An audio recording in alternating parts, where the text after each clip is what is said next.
Après le conflit entre le Cameroun et le Nigeria, sujet de la péninsule de Bakassi, après le Conseil économique et social, une place de membre non permanent au Conseil de sécurité et une place également au sein du Conseil des droits de l'homme à Genève, sous la houlette de son Excellence Paul Biya, le chef de l'État du Cameroun, notre pays vient d'être élu à la tête de la 79e session de l'Assemblée générale des Nations unies. Et comme vous le savez bien, cette élection a eu lieu ici au siège des Nations unies le jeudi 8 juin dernier. C'était en présence du secrétaire général de l'ONU, Antonio Guterres, du président sortant de l'Assemblée générale, Denis Francis. La délégation du Cameroun était conduite par le ministre des Relations extérieures qui avait à ses côtés l'ambassadeur du Cameroun à Washington, les ambassadeurs et chefs des missions permanentes à Genève et à New York. Il y avait bien évidemment les directeurs opérationnels et les cadres du ministère des Relations extérieures. Ce matin à Politics, nous donnons la parole au chef de la délégation du Cameroun, le ministre des Relations extérieures. Merci beaucoup, Excellence, de nous accorder cet entretien. Nous sortons d'un long processus de négociation qui vous a d'ailleurs amené à discuter avec les pays frères, les pays africains, les pays amis du Cameroun. Aujourd'hui, c'est l'élection du président Philemon Yang que d'aucuns qualifient comme étant une victoire diplomatique. Quelle lecture faites-vous de cet événement ? Bon, merci d'abord pour cette interview qui nous permet de porter un regard sur l'événement qui vient de se dérouler. Comme je peux vous le dire, chacun a la lecture qu'il peut faire de cette importante victoire, cette victoire éclatante. Vous l'avez souligné vous-même. Pour nous, elle procède de la volonté manifeste du chef de l'État de toujours mener le Cameroun au haut du pavé de la diplomatie mondiale en général et la diplomatie onusienne en particulier. Je vais beaucoup insister sur la diplomatie onusienne. La diplomatie onusienne, le chef de l'État y travaille depuis son accession à la magistrature suprême de notre pays. Il vous souviendra, comme tout le monde le sait, que lors du conflit de Bakassi que nous avons eu avec nos pays voisins, le chef de l'État a travaillé patiemment, avec abnégation, avec beaucoup de dextérité et de sagesse, pour que, avec les Nations Unies, le Cameroun retrouve légitimement l'intégrité de notre territoire. Ça, c'est déjà un acte qui fait que, comme je l'ai dit, l'élection du Premier ministre Yang n'est pas un acte isolé, mais un acte qui s'inscrit dans cette architecture du chef de l'État dans la politique onusienne. Deuxième élément que je peux citer, c'est notre entrée comme membre non permanent du Conseil de sécurité. Nous y sommes entrés en 2003 et le Cameroun a joué son rôle et sa partition. Le président a évolué pour faire que nous puissions aussi être membres influents à la Commission des droits de l'homme à Genève. Et à ce sujet, nous avons su défendre les intérêts qui sont les nôtres. Et nous avons évolué sous ces très hautes directives pour parvenir donc aujourd'hui à l'Assemblée générale, après donc le Conseil de sécurité, après l'ECOSOC, le Cameroun assure aujourd'hui la présidence de l'Assemblée générale. Pour nous donc, c'est un parachèvement. Ce n'est pas une fin en soi, mais ça a montré comment le président Biya avance progressivement, et comme je l'ai dit au début, avec beaucoup de pertinence dans sa diplomatie onusienne. Nous sommes donc élus pour un mandat d'1 an, assez pour que nous puissions tirer avantage de cette position qui nous permet aujourd'hui d'être au centre des décisions, des tractations qui engagent l'avenir du monde. Assez également pour que nous puissions jouer le rôle d'acteur majeur pour la politique internationale. Est-ce que nous sommes préparés à assumer cette haute fonction? Oui, le Cameroun est préparé. S'il n'était pas préparé, le chef de l'État n'aurait pas voulu qu'on soit candidat. au niveau du groupe africain pour présider l'Assemblée générale. Quelle est la préparation du Cameroun? C'est l'examen de tous les grands dossiers mondiaux. Ce n'est pas aujourd'hui que ces dossiers sont nés. Et depuis longtemps, nous y travaillons et nous savons que dans le contexte actuel, comme vous l'avez dit, parmi les priorités, il y a d'abord de voir comment essayer de restaurer la situation du multilatéralisme qui est en crise.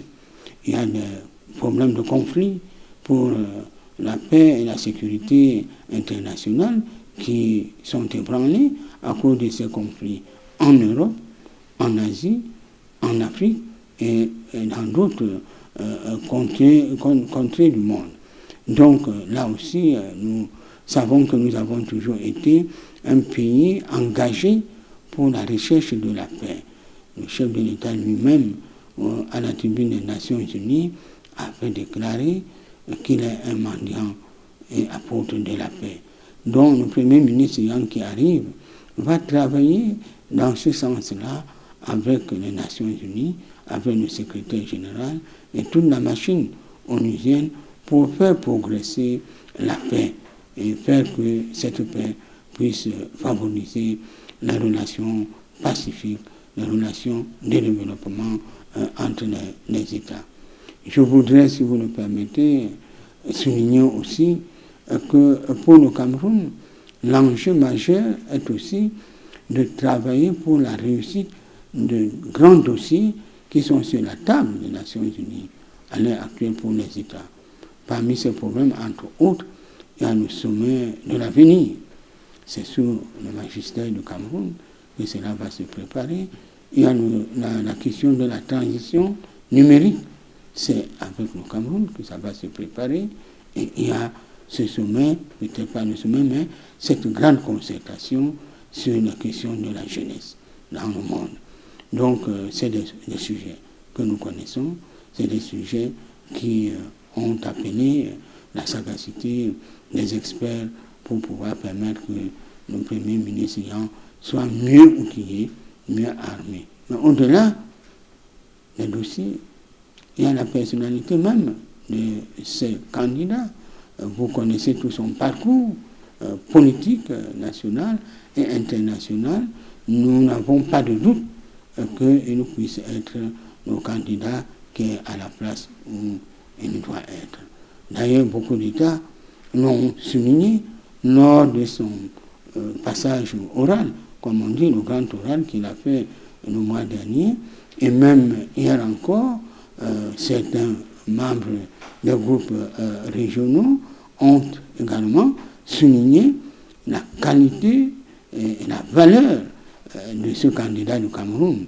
Le secrétaire général lui-même l'a souligné. Le président sortant a été très élogieux et le pays hôte, les États-Unis, ainsi que les groupes régionaux ont émis le même avis et la même conviction que avec le Cameroun, ils sont certains que la conduite des affaires des Nations Unies va connaître une bonne progression. Nous pensons aussi, nous l'avons relevé, que pour les Nations Unies, aucun pays, lors de l'élection, n'a émis un avis ou une question qui pourrait être embarrassante. Parce qu'il y a des cas où, lors des élections comme celle-là, certains pays peuvent élever la voix pour exprimer un désaccord sur tel ou tel point. Là, vous l'avez dit, c'était à l'unanimité, aucun couac, aucune intervention qui ait pu intervenir pour mettre en cause la candidature du Cameroun. Donc, nous sommes sur la bonne voie. Monsieur le ministre, le Cameroun est donc élu pour un mandat d'1 an, assez pour que nous puissions tirer avantage de cette position qui donne à notre pays d'être au centre des tractations, des décisions qui engagent l'avenir du monde, être un acteur majeur dans le jeu politique international.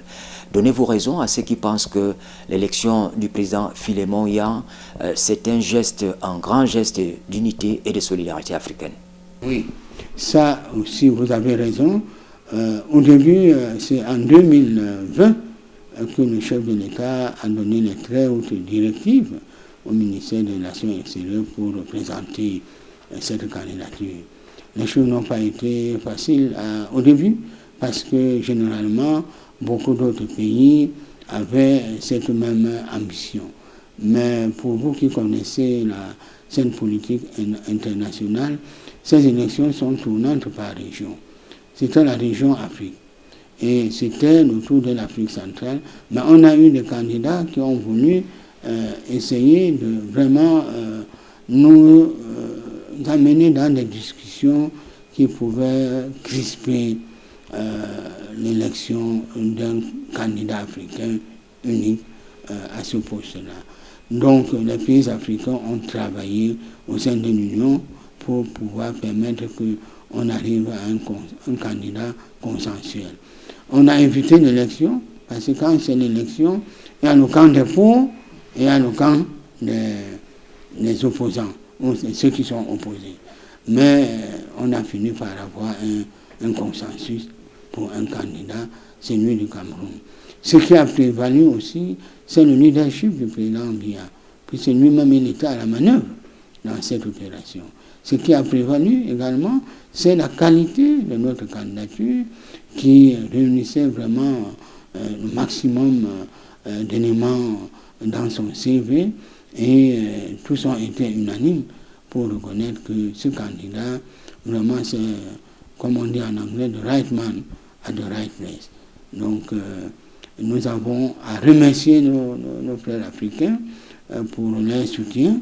Nous continuons à plaider pour que la candidature qui est là maintenant, le président, qu'il continue à bénéficier de leur soutien, parce que c'est quand même l'Afrique. Et il faut que la voix de l'Afrique soit entendue. Le Cameroun, sous la présidence de son Excellence Paul Biya, est pour le multilatéralisme. Et comme vous aimez souvent le dire, Excellence, c'est la voie idoine pour que nous puissions construire un monde assez solidaire et engagé. Merci beaucoup de nous avoir accordé un peu de votre temps ici au siège des Nations Unies pour cet entretien. Mesdames, Messieurs, c'est la fin de cette édition de Politique. Je rappelle simplement que, à travers cette position éminente, le Cameroun va devoir participer à la négociation, aux négociations internationales, notamment la transition climatique qui est annoncée, et ce sera l'occasion pour l'Afrique de négocier aussi des financements pour son industrialisation. Merci de nous avoir suivis et bonne suite des programmes sur la CRTV.